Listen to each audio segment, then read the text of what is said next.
Hey guys, tonight we're slipping into the distant, smoke-swirled corridors of time to explore a chapter of life both ancient and intimate. One where pain, fear, faith, and resilience collided inside the fragile body of a medieval woman. We're talking about childbirth, but not the kind with epidurals, cute ultrasounds, or scented candles. No, this was medieval childbirth. A world where the most sophisticated prenatal plan you could hope for was a blessing from the priest and maybe a charm sewn by the local wise woman, if she wasn't busy being accused of witchcraft that week. So get cozy, wrap yourself in a blanket, and prepare to drift into the dim, flickering candlelight of the past, where mothers gave birth not just to babies, but to legacies, superstitions, and silent survival. Becoming pregnant in the Middle Ages was never a private affair. The moment a woman suspected she was with child, often deduced not by tests or scans but by vomiting on her second day of missed bread, her body ceased to be her own. Privacy was a luxury for saints, not peasants, and science, if you could call it that, relied more on color, smells, and the wobble of the urine pot than on anatomy charts. Midwives and herbalists tested for pregnancy by peering into clay pots of urine, watching for bubbles, rust, or the scent of what they called feminine spirit. Some dropped needles into the sample and waited to see if it corroded. If it did, congratulations. You were either pregnant or haunted. Possibly both. Even before your belly began to swell, your condition became community knowledge. A sideways glance from the blacksmith's wife, a cryptic comment from your mother-in-law. The whole village buzzed with the scent of new life like a hive disturbed. The local midwife would start appearing more often, pretending it was by chance, her hints dropping like apples from a tree. Avoid heavy lifting. Even your own soul weighs enough. And from that moment forward, every movement of your body, every bite of food, every flicker of emotion was suddenly about the child you hadn't yet met, and might never. Your diet transformed into a strange carousel of do's and don'ts. Eels were forbidden. They might make the child too slippery. Cabbage? Absolutely not. It was thought to cause flatulence and, absurdly, heresy. Rabbit meat was avoided lest your child be born with a gaze too wild. Instead, you were urged to nibble on white bread, some dried apples, and perhaps a scrap of cheese the neighbor's goat had rejected. To protect the pregnancy, charms were pinned to your underclothes. Lead beads, dried herbs, carved walnuts etched with holy texts. Your mother-in-law swore by hers, boasting she survived 9 births. 6 of those children lived. In those days, that wasn't tragic. It was triumph. And then came the warnings, cascading like a sermon etched in shadow. Don't look at the moon. Don't think impure thoughts, especially not about that one youthful monk whose robes clung too tightly after rain. Never laugh during a storm. It might scar the baby's soul. Don't step over a dog. Don't cry on Sundays. Don't walk backward after sunset. Superstition wasn't separate from life. It was life, braided into every breath. You clutched talismans, some stitched with Latin prayers, others containing dried frogs sewn into tiny pouches worn at the hip. These weren't metaphors. They were medieval medicine. Your husband, elated in his own way, he drank to the news, of course, bragged in the tavern that his seed had struck true, and that was the extent of his participation. Childbirth belonged to women, not just the act of giving birth, the entire journey, the worry, the aching back, the humming prayers before sleep, the quiet moments by the hearth when your womb shifted like a strange sea creature inside you.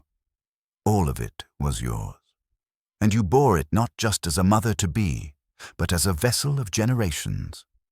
A woman in the medieval world was expected to survive, to endure, to carry life into a world that rarely promised to keep it.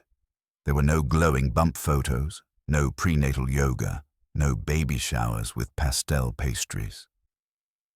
Instead, your pregnancy was managed by whispers, roots plucked from midnight gardens, and women who smelled of smoke, onions, and secrets.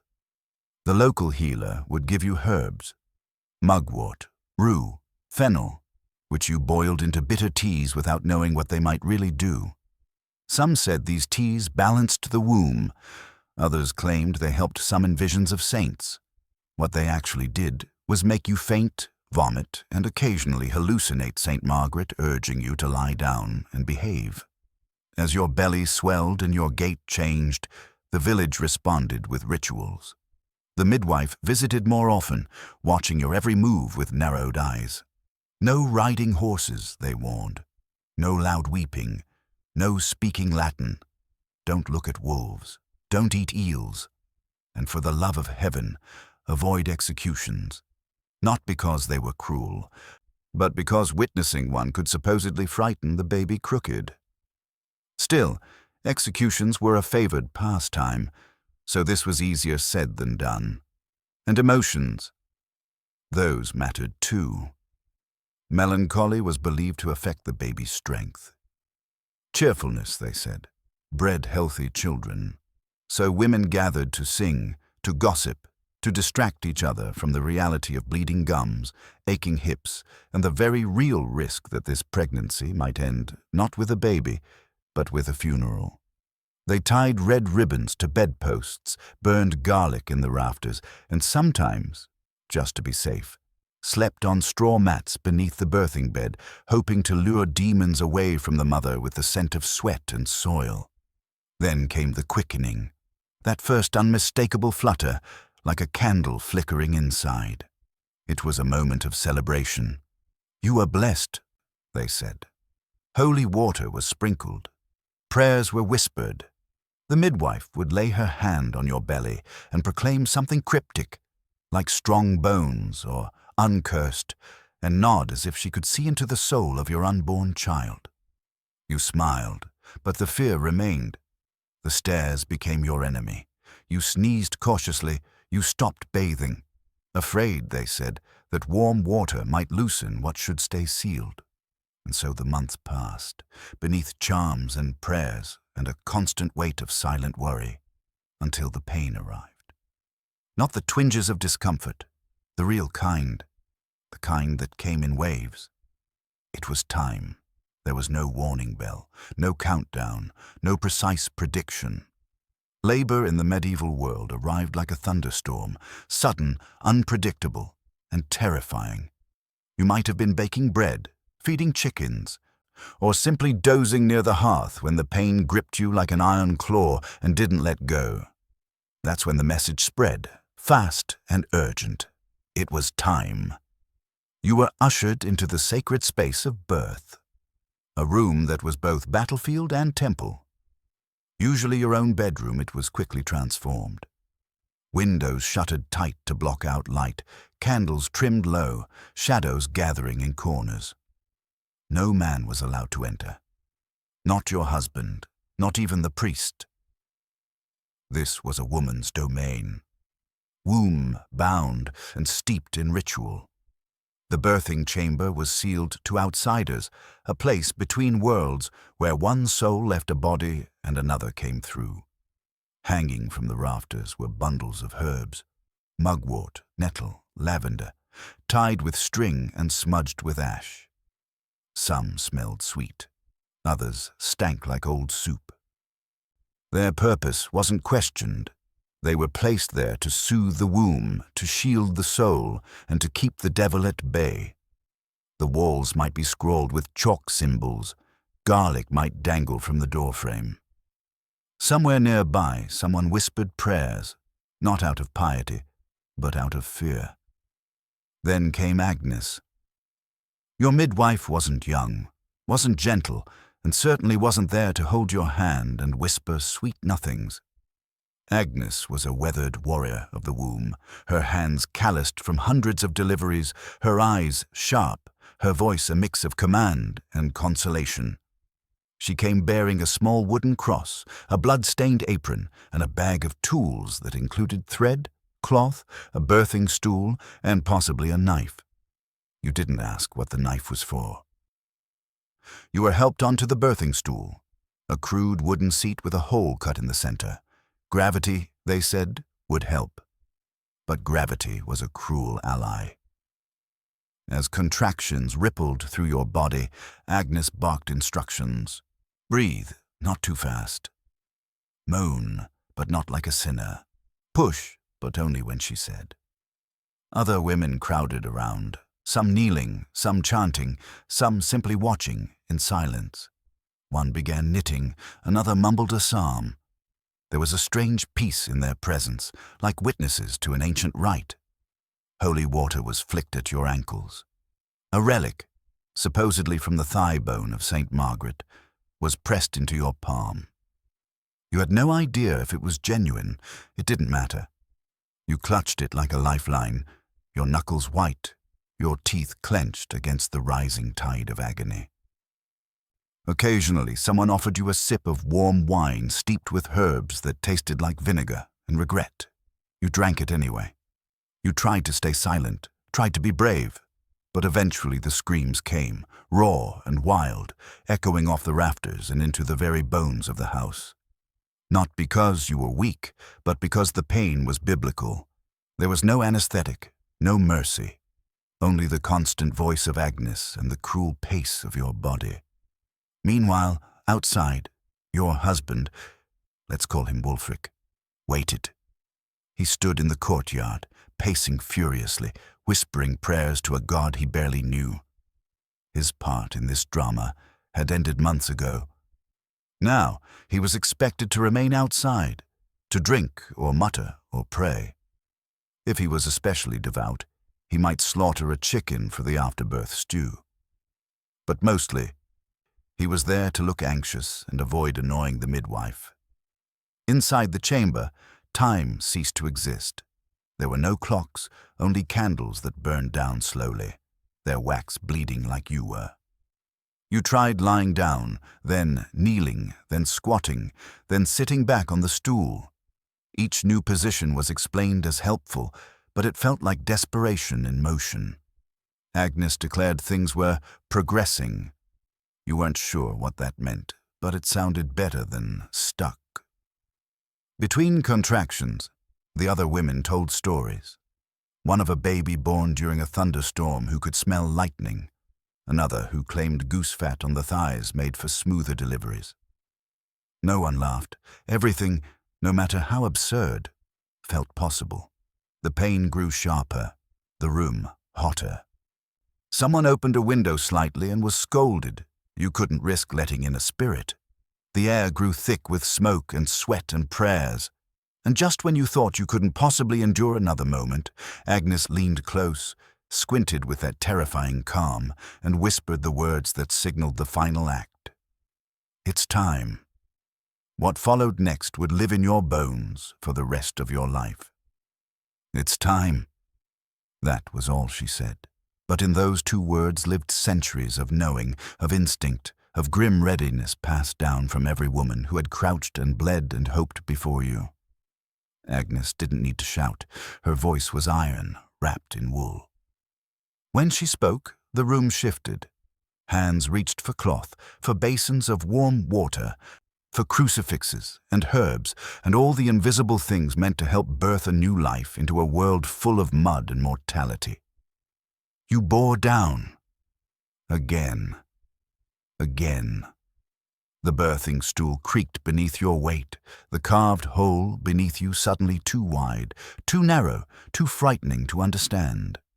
Your body wasn't your own anymore. It was a storm, a chasm, a furnace. You weren't pushing, you were breaking, and in that breaking, life clawed its way out. No gentle music, no sterile sheets. Just the drumbeat of your own blood pounding in your ears, the flickering shadows cast by dying candles, and the midwife's firm grip on your knees. Outside, Wulfric continued pacing. He had no idea that at this very moment you were screaming your soul into two pieces, one to keep, one to give away. The child arrived not in a gush of triumph, but in a splatter of noise and slime. One moment you were empty. The next, a small, red, squalling creature lay in Agnes's hands, slick and furious at the shock of air. The room went silent just for a beat, as if the universe itself paused to listen. Then came the breath, that first ragged inhalation, a cry sharp enough to slice through the years. Alive. Agnes inspected the infant quickly. 10 fingers, 10 toes, no marks, no curse. She nodded once, solemnly, and handed the baby to the nearest woman, who began to clean it with a cloth that might have once been white. You slumped back, drenched in sweat, eyes glazed. You were still bleeding. That part wasn't done yet. The afterbirth had to be delivered. More pain, more mess. No celebration yet. And the cord? Tied with linen. Cut with the same knife that may have cleaned fish the day before. There was no antiseptic, only warm water, prayer, and hope. The risk of fever hovered over you like a shadow, but for now, you were alive. That was more than enough. You'd done it. You dragged a life screaming into the world with nothing but instinct, ritual, and a small army of women who smelled like garlic and ash. No one clapped. No one made a birth announcement. Agnes muttered something about St. Margaret, wiped her hands, and began packing her tools. For her, this was Tuesday. You, on the other hand, were shattered. Physically, spiritually. Every part of you ached. Your thighs were sticky with blood, your hair plastered to your face, and your arms trembling as they held the bundle that had caused all this. You stared at the baby, stunned. You wanted to feel joy. Maybe you did. But mostly you felt empty, like a ship that had just run aground. And then came the question no one dared ask aloud. Would it survive? Stillbirths were not rare. They were expected. If your baby didn't cry, didn't twitch, didn't show even the faintest gasp of life, a different kind of urgency swept through the room. Not medical, theological. Because if the child wasn't baptized before death, their soul would drift into limbo. A cold waiting room beyond heaven, beyond hope. So Agnes moved fast. If even a twitch could be detected, water, any water, was splashed on the infant's head with the words, In nomine Patris. Even spit would do if holy water wasn't at hand. The ritual mattered more than the liquid. In this strange, brutal world, salvation waited for no one. If the baby was too late, if death came before baptism, then what followed was silence, a burial, a name that might never be spoken. You didn't grieve the way we do now. There were no counselors, no casseroles, just a small grave under a tree, a whispered prayer, and the quiet understanding that you'd try again. And yet, despite the odds, here it was, your baby, alive, wailing, and yours. You had given birth, but no one handed you comfort. There was no warm bath waiting, no soft bed to collapse into. There were no painkillers, no gentle reassurances whispered over your shoulder. Instead, there was the baby, hungry, squirming, pink, and demanding. And you, still bleeding, still shaking, still entirely human, were expected to be useful again. Postpartum recovery, in medieval terms, was mostly a myth. Once the baby cried, your role was complete in the eyes of the room. The women began to leave, one by one, collecting their herbs and gossip as they disappeared. Agnes, having wrapped the afterbirth in a cloth and muttered a final prayer, wiped her hands on her apron and headed toward the door. She had another delivery to attend by week's end. Maybe tomorrow, maybe tonight, and so you were left, torn, feverish, stitched by nothing but the hope that your body would know how to close itself. Your husband returned eventually, smelling of ale and celebration, to meet the child. He beamed, not at you, but at the baby. His heir, his continuation, his proof of potency. He didn't notice the blood on the sheets or the emptiness in your eyes. He kissed your forehead. Briefly. Then he went to find more ale. There were no postpartum rituals of rest. No safe space to collapse into the weight of what you had just survived. You might get bread, maybe some broth, possibly a scrap of cheese if a neighbor was generous. But by the next sunrise, the rhythm of village life would come knocking again. The sheep didn't milk themselves. The children, your other children, still needed feeding, dressing, scolding. The house still demanded sweeping. You couldn't afford weakness. If your bleeding didn't stop, it was God's will. If you became pale and dizzy, they gave you wine. If your stomach twisted with cramping or fever, someone might offer an herbal poultice, assuming you didn't just die in your sleep. And if your mind began to slip, if you wept too often, or stared too long into the fire, or whispered to yourself in the dark, the priest was called. He would sprinkle you with holy water. If that failed, you were likely blamed. Perhaps you had been sinful. Perhaps you had invited demons. No one said the word postpartum depression. They said melancholy, or worse, madness. Eventually, when 40 days had passed, assuming you lived that long, you were summoned back to the church. Not for worship, for cleansing. The ritual was called churching, a formal purification meant to scrub away the spiritual grime of childbirth. Because in the eyes of the church, all that blood and birth made you ritually unclean. You dressed in your best, whatever still fit, and walked slowly to the church, sore and leaking, your baby wrapped to your chest or handed off to someone else. Inside, the priest muttered Latin over your bowed head.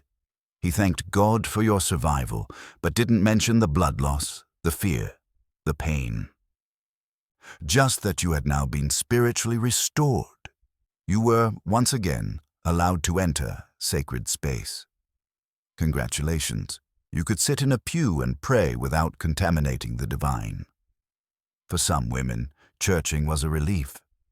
Not for the holiness, but for the freedom. Until that moment, you were forbidden from touching holy objects or joining society. You were considered vulnerable, a spiritual risk to the crops, to the milk, to the community. But now you are back, officially clean. Ready, they said, to conceive again. Because the clock had already restarted, the blood had barely dried, the cries of your newborn still echoed through the rafters, and yet already the whispers began. Was it a boy? Would you try again soon? Did you feel strong enough to return to your duties? Not just household chores, but the one duty everyone quietly expected, to conceive again. Your body, still tender, leaking and stretched beyond recognition, was no longer a marvel. It was a vessel, one that had proven its usefulness and now must do so again. There were no family planning methods to give you space, no conversations about recovery or spacing children apart. You belonged to the rhythm of the land and the calendar, and that rhythm had little patience for rest. Contraception, if it existed, lived on the margins of whispered advice and suspicious glances.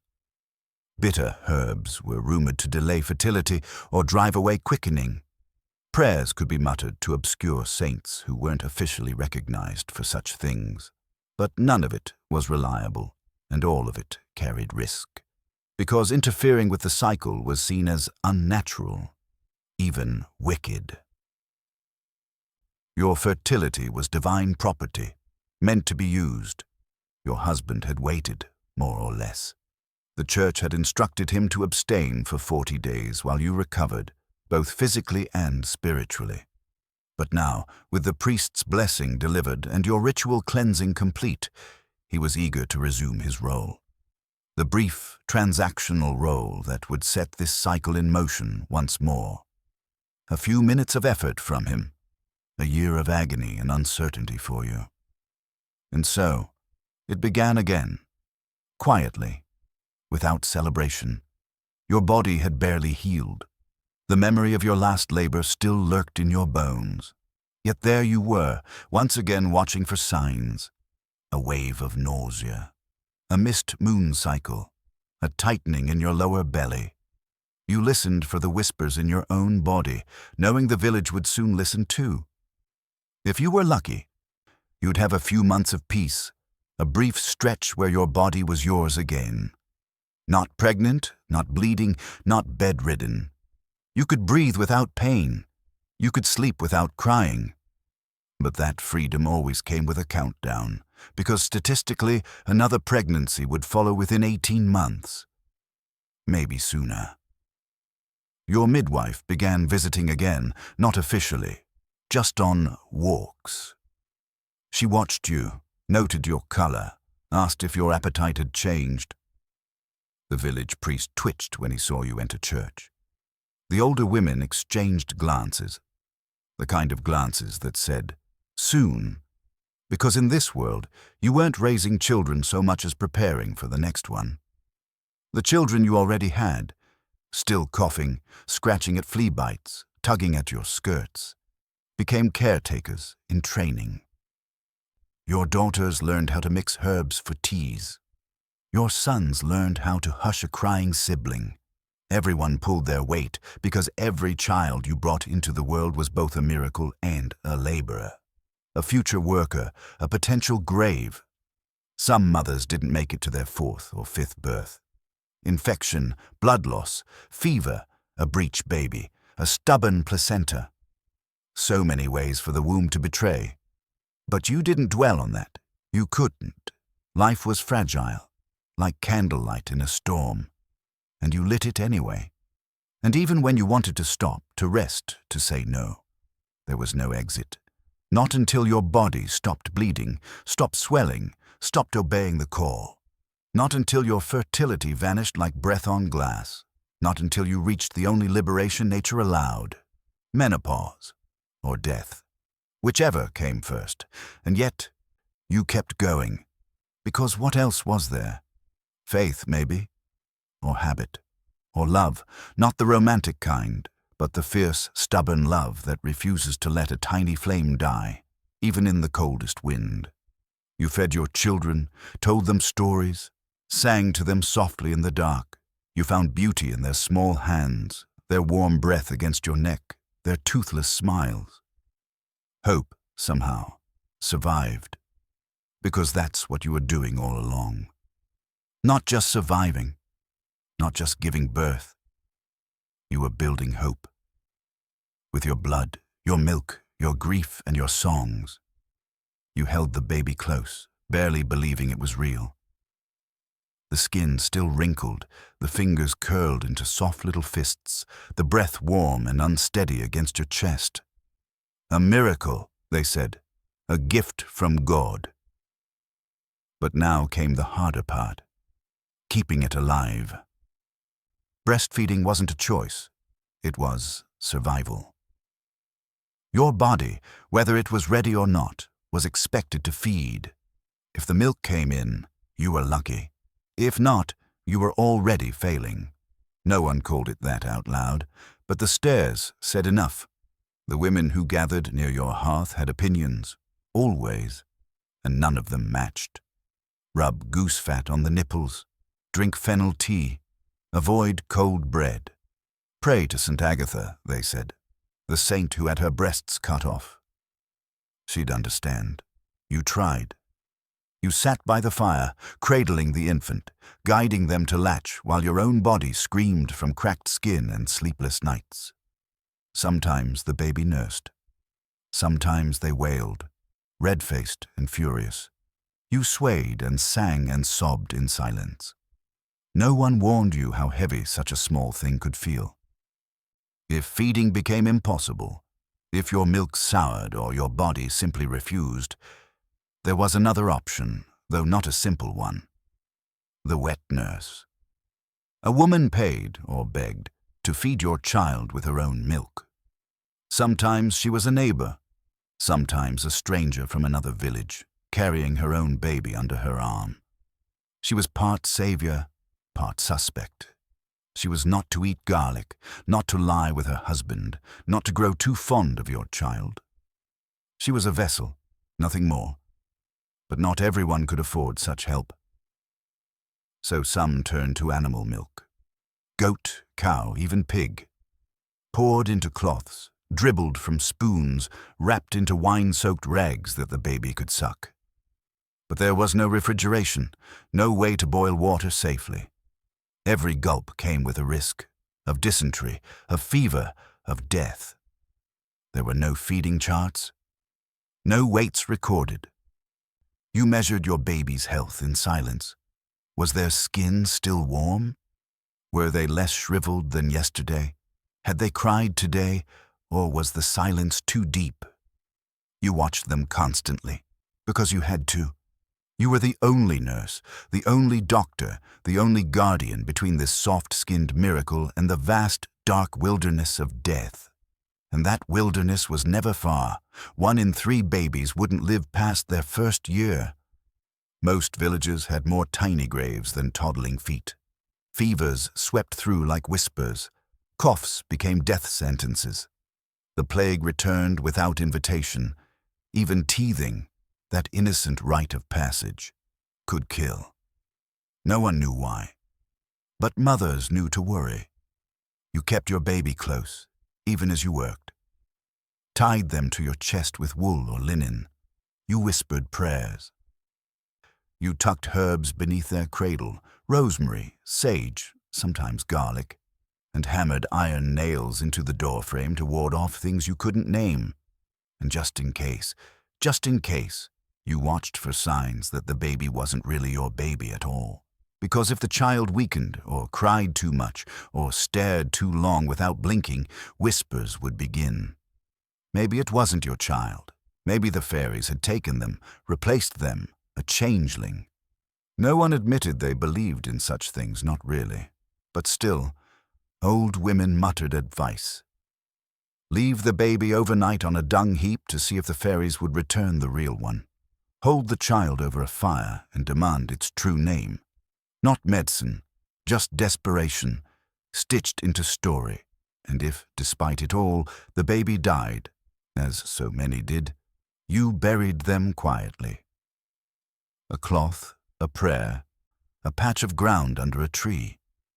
If the child had been baptized, there was comfort. Heaven awaited. If not, the silence was heavier. The priest would say something kind. Maybe. Or maybe just nothing at all. You didn't stop loving.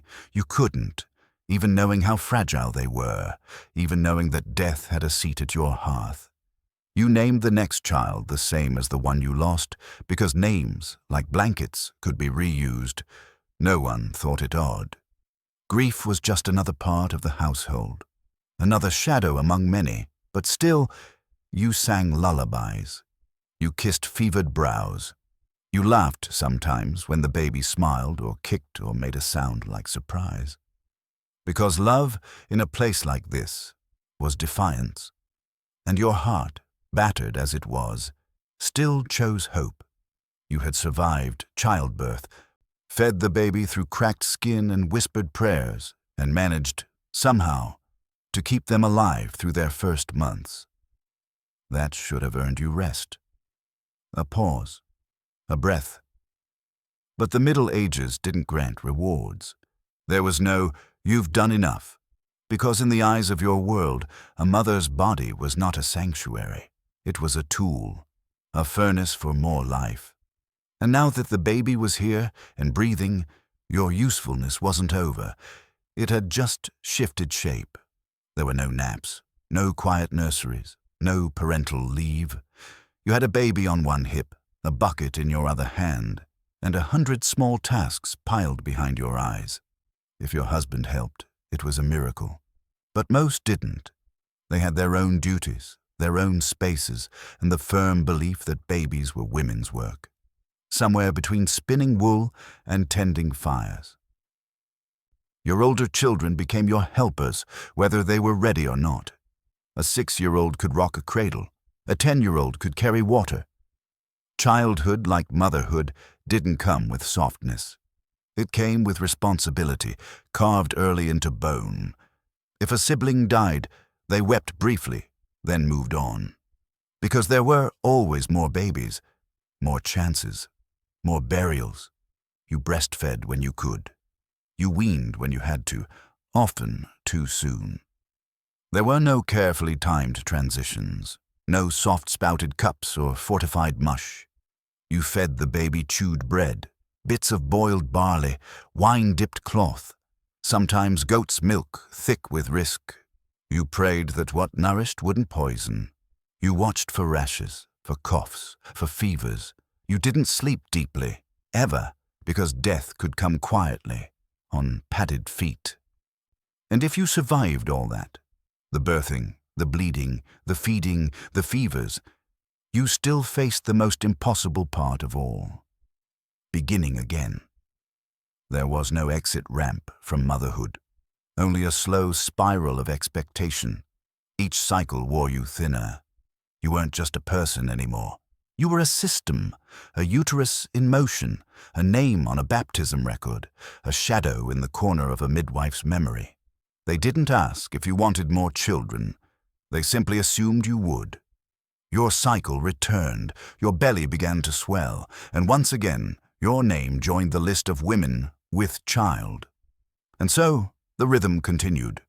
Birth, blood, breast milk, burial, baptism, again, again, again. Even the church, which claimed to honor motherhood, offered no real sanctuary. You were told to submit, to accept, to rejoice in your suffering. Childbirth was your divine punishment, your sacred duty, your path to redemption. If you cried too much, you lacked faith. If you resisted, you invited judgment. And yet, you pressed on, not because you were a saint, but because you had no choice. Or maybe because you did, and still chose love. You found comfort in your baby's breath, in the weight of a head resting on your chest, in the twitch of tiny fingers wrapped around your own. Even in a world that refused to soften, you made space for tenderness, for lullabies, for small, stolen moments of peace. You laughed sometimes. Real laughter, not the hollow kind. Maybe while watching your children chase chickens, or when a neighbor's goat got stuck in the fence again. You learned to find joy in strange places, because joy, like survival, required practice. And somehow, despite it all, the blood, the fear, the pressure, the pain, you kept going. Because there was life in your arms, because you remembered the silence of those who didn't make it, because you were still here. Still bleeding, still aching, still singing, still a mother. Time had no shape anymore. You had paced, squatted, groaned, and prayed your way through an eternity of contractions, and still the child refused to come. The candle burned low. The midwife had not blinked in hours. The women around you whispered stories to keep your mind tethered to the earth.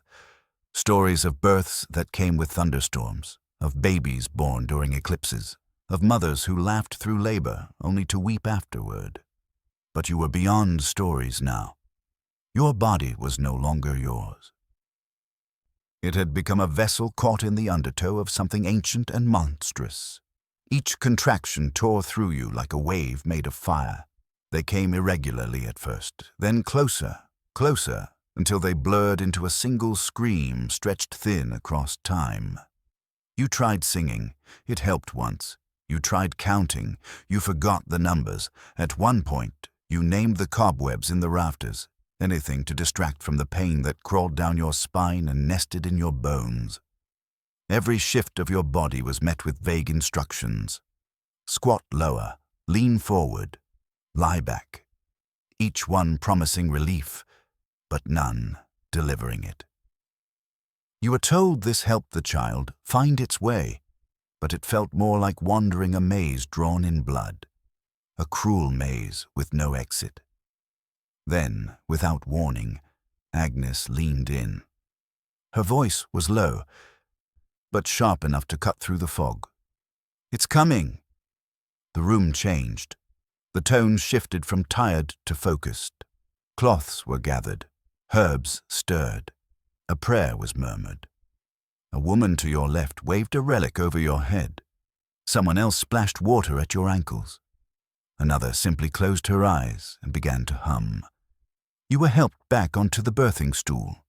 Your legs spread, shaking, your hands clutched at the wooden arms of the chair, slick with sweat. And still, the baby refused to come quickly. You bore down again and again, your screams now animal, raw, stripped of language. There was no dignity left, only the terrible intimacy of pain. Your thighs burned, your jaw ached from clenching. Somewhere, distantly, a chicken squawked. A woman near the door sobbed quietly, though you didn't know if it was for you, or for something else entirely. Then, a shift, a tearing, a pressure so intense it felt like your body was trying to expel its own soul. And then, a sound, a cry, sharp, hoarse, glorious. The child slipped into the world like a creature from the sea, wet, red, and screaming. Agnes caught the baby with the grace of someone catching a falling loaf of bread. No panic, no theatrics. She turned it over, inspected limbs, checked its color, declared its sex with a single nod. No ceremony, no cooing, just life. Confirmed. You didn't weep, not at first. You were too tired, too hollowed out. But when the baby was placed in your arms, slick and squirming, something inside you cracked open. Not like pain, not like fear, like awe. The umbilical cord was tied with linen, cut with the same knife used to skin rabbits and slice bread. No antiseptic. No sterilization. Just tradition, steady hands, and hope. You barely noticed. You were too busy watching this creature, this furious, perfect thing, blink at the world with dark, unfocused eyes. You had done it. You had pushed a life into the mud and miracle of the Middle Ages. And somehow, you were still breathing. The women around you exhaled as one. The room relaxed, the prayers slowed. Someone lit a fresh candle. Agnes, now blood-spattered and quiet, wrapped the baby in a blanket and placed a charm near its chest. Outside, your husband waited, clueless, pacing. Someone would open the window soon and shout, "It is done!" And that would be enough for him. But inside, in this damp, dim chamber that smelled of sweat, fear, and rosemary, you had passed through fire and emerged carrying a child. You had survived, for now. You had crossed through the fire. The baby was here. The blood had slowed. The midwife had nodded her approval and moved on. The room slowly emptied. The women who had sung prayers and wiped your brow now returned to their daily lives, taking their herbs and their hushed congratulations with them. Agnes, ever efficient, packed her tools, her talismans, and her bloody apron and walked out without looking back. And just like that, it was over. Except it wasn't, because the world didn't pause for your recovery. There was no rest, no pause, no softness. The child needed feeding, the house needed tending. The livestock still waited to be milked. Your other children, if they hadn't been sent off to relatives or tasked with chores, now pulled at your skirts again, confused by your absence and your tears. Your body ached in places you hadn't known existed. You bled for days, maybe weeks, wrapping cloth between your legs and praying the smell didn't signal infection. If fever came, there was no diagnosis, just the dread in your gut, the whisper of childbed fever, and the sound of someone fetching the priest instead of the healer. Stitches didn't exist.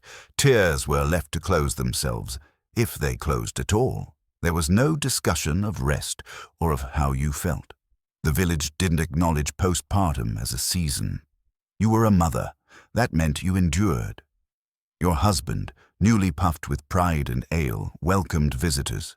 They toasted him for fathering a healthy child, clapped his back, poured him more drink. They offered no such celebration for you. No one asked how it felt to nearly split in half. No one admired the bruises on your thighs. Your contribution, though sacred, was expected. And so the days passed, slowly, brutally. The baby woke at all hours. You fed them when they cried. There were no routines, no clean swaddles, just hope and instinct. You monitored their breathing, terrified it might stop. You watched their skin for signs: too pale, too hot, too still. Every tiny sound they made was either a blessing or a warning. There were moments when you wept, not just from pain, from fear, from exhaustion. From the silence that came when the world moved on and left you behind, sore and unwashed, wrapped in blood-stained linen and dread. If you cried too much, the priest might be called. They'd say demons were at work, that perhaps you hadn't confessed enough. That sadness was weakness of the soul. No one talked of what we now call depression. They talked of spirits, of imbalance, of punishment. And if your sorrow became too visible, if you spoke of emptiness, of fear, of the dark thoughts that crept in when everyone else was asleep, you were no longer simply tired. You were watched, whispered about, in some villages even exiled. There was a ritual eventually. 40 days after birth, if you survived that long, you'd be summoned to the church for a ceremony called churching. It was your spiritual bath, your re-entry into the world of the living. Because childbirth in their eyes had made you impure. Not sinful exactly, just tainted. You had bled too much, touched death too closely, carried life and death inside the same body. So now you must be blessed, cleaned, allowed back into holy space. You dressed carefully, wore your best gown even if it barely fit, carried a candle not as a symbol but so no one mistook you for a ghost. The priest muttered the prayers, sprinkled the water, thanked God that you had not died. That was the whole event. You could now walk freely in public, return to the market, take communion. It was a strange reward for what you'd endured, but it was something. A quiet acknowledgement, even if wrapped in insult, that you had survived. And survival in this world was everything. The candle had been lit, the churching complete. You were clean again, at least in the eyes of the church. But in your bones nothing felt pure. You were still raw, still sore, still walking like the ground itself bore a grudge. And yet none of that mattered, because the village had already turned its gaze toward what came next. Keeping the baby alive. That task began immediately. There was no grace period, no buffer. The child needed warmth, food, protection, and not from obvious dangers but from everything. The wind, the moon, the wrong glance from the wrong neighbor. In a world stitched together by superstition, everything was a threat. And so the cradle became a fortress. You swaddled the baby tightly, wrapped them in linen, herbs tucked under the corners, sage to calm them, rosemary for memory, garlic to keep away illness or demons, depending on who you asked. You hammered iron nails into the doorframe to guard against witches, hung wolf fur above the hearth. Some mothers even tied red threads to their babies' wrists to confuse spirits who might want to steal a healthy child. Because if the child began to sicken, slowly, subtly, there was always the question, was it really your baby? Whispers of changelings lingered in the corners of every room. If your newborn cried incessantly, or stopped crying altogether, or stared too long into shadows, someone would suggest it. Perhaps the fairies had taken your real child and left a fake in its place. It sounds absurd now, but in a world where sickness struck without warning, and medicine was a mix of boiling roots and whispered prayer, the idea of supernatural theft made a kind of emotional sense. It gave grief a reason. It gave parents a sliver of hope, that somewhere out there, their real baby still lived. The solutions were cruel. Some suggested leaving the child overnight on cold stone or even on a manure heap to drive the fairies away. Others said to wave the baby over a flame while reciting the Lord's Prayer. You never did it, not really, but you knew people who had, or who claimed they had, and some of their babies had recovered. Others hadn't. But most of the time, death came plainly, without magic, just fever, or starvation, or pneumonia that crept in through the cracks of the cottage walls. Your village might have 10 children born in a season and 3 still breathing by the harvest. The others buried in the corner of the graveyard or under a tree or, if unbaptized, somewhere unmarked. You knew this. Everyone did. That's why no one stitched names into baby blankets until after the second birthday. Why some families reused names again and again. Why you'd meet 5 boys named John and no one found it odd. You did what you could. You kept the fire burning. You watched their breathing as they slept. You prayed. To St. Margaret sent. Anne sent. Bridget, any woman saint who might have pull with heaven's nursery. You rubbed their gums when teething came, boiled linen for rags, fed them when they cried, and when they didn't cry you panicked. Some days the baby thrived, grew heavier, pinker, laughed even. You felt hope, real hope. You let yourself dream, not of a future with books or soft beds or warm baths, but just of a child who would live long enough to learn your name. That was enough. Other days the baby burned with fever, slept too long, cried too little, and you sat by their side, pressing cloth to forehead, whispering whatever prayers you could remember. You watched every breath as though it might be the last. And if the worst happened, if their chests stilled, their lips turned blue, their tiny limbs went slack, you didn't scream. Not loudly. You didn't weep where others could hear. You wrapped the body, quietly, carefully. If they'd been baptized, there was comfort. Heaven awaited. If not, you buried them and whispered to the priest, hoping for mercy. And then, somehow, you rose the next day, because the goats still needed milking. The barley still needed thrashing. Your other children, sticky, hungry, squabbling, still needed you. And the world didn't stop. It never did. You didn't get time to mourn. You just got more work. And maybe, in time, another pregnancy. Because the cradle never stayed empty for long. Feeding the baby was not just an act of love. It was a full-time job, and one that didn't always go as planned. If your milk flowed, you were lucky. If it didn't, if your breasts remained stubbornly dry or became so engorged and painful you couldn't hold the child near, the whispers would begin. Not cruel always, but constant. Advice came from every direction whether you asked for it or not. Rub fat on the skin. Boil nettles and drink the water. Don't eat onions. Eat garlic. Eat no garlic. Pray to St. Agatha, who had suffered her own breasts being cut off, and so was thought to understand a nursing woman's pain. Sometimes the baby refused to latch. Sometimes they cried and nothing you did brought silence. Your arms ached from holding them all night. Your nipples cracked and bled. And still, the village expected you to endure it with grace because motherhood was suffering. But not the tragic kind, the expected kind. The kind that proved you were doing it right. And if you couldn't keep up, you might hire a wet nurse if you had the coin. Usually a woman who had recently given birth herself. She would feed your child with her own milk. It wasn't just a service, it was a relationship. Complicated, uneasy. She had to follow rules. No strong flavors, no sex, no indulgence, no fondness. God forbid she loved the child. Her job was to feed, not to bond.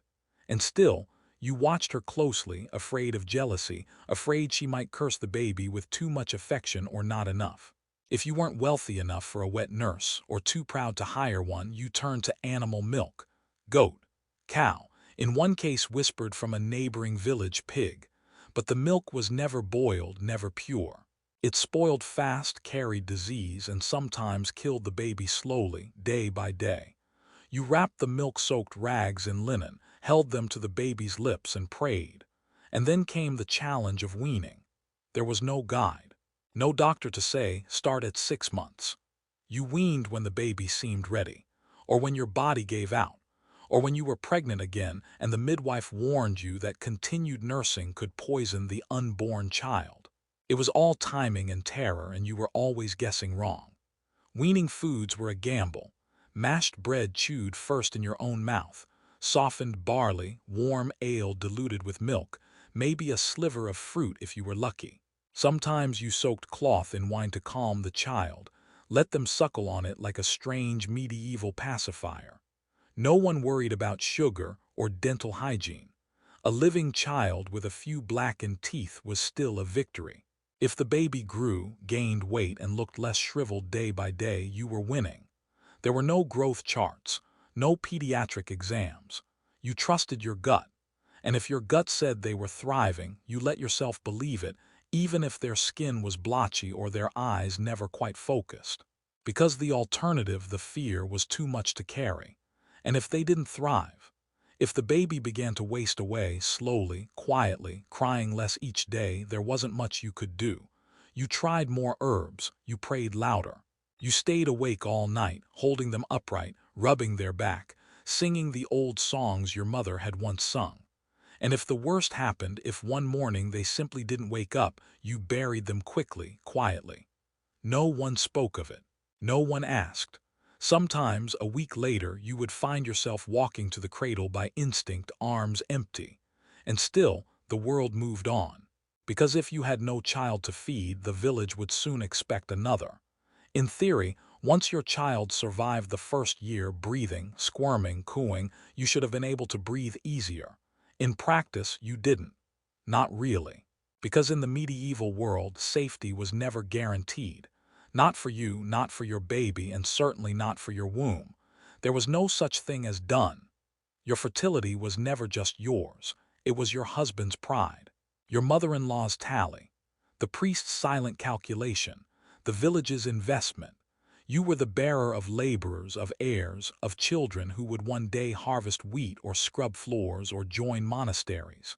Your uterus was treated like a communal oven, always expected to be warm, always expected to be ready.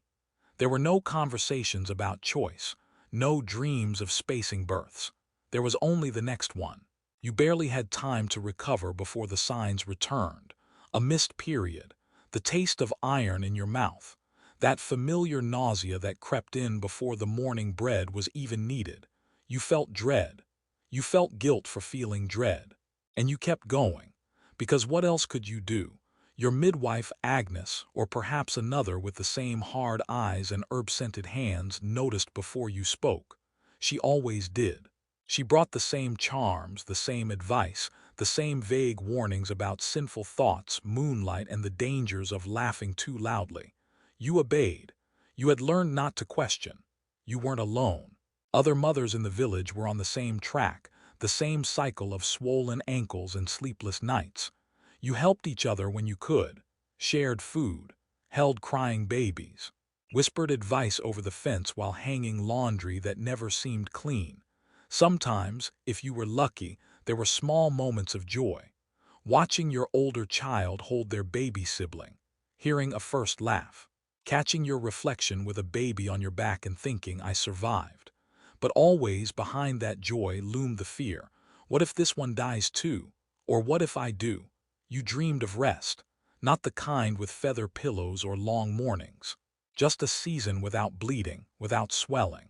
A year where your body belonged to you again.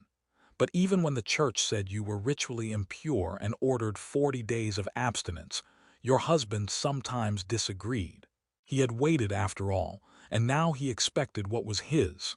He didn't ask if it hurt, if you still bled, if your body ached from a dozen small tears and one large, unspoken wound. He simply climbed into bed, and the cycle began again.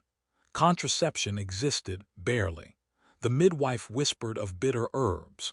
Some women tied charms around their thighs. Others muttered prayers they never shared aloud. But most of it was guesswork, and even when it worked, the church condemned it. You weren't allowed to prevent life, only endure it. And so you did. Over and over, quickening after quickening, child after child, year after year. You watched your own mother fade into gray, stooped from too many pregnancies, teeth rotted from breastfeeding, hair thin and brittle.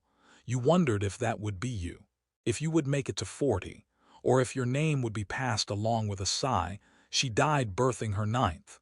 But even in your fear, you loved, fiercely, desperately, because motherhood in the Middle Ages wasn't a soft story. It was a kind of defiance, to bleed, to birth, to raise a child in a world that rarely helped and still find reason to hope.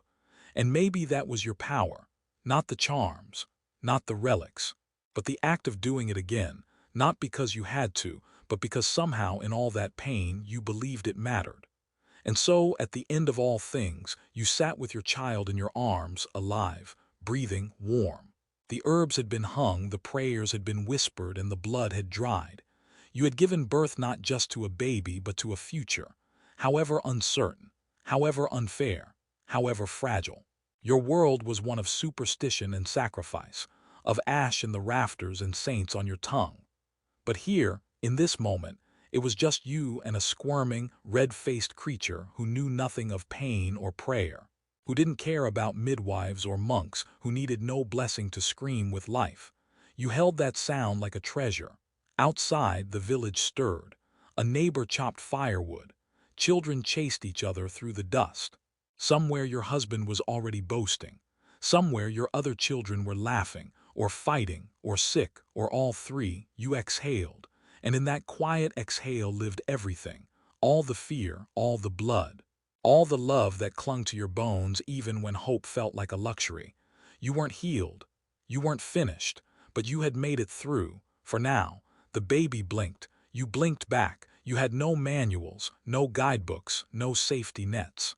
Just milk, instinct, and stubbornness. Just talismans and lullabies.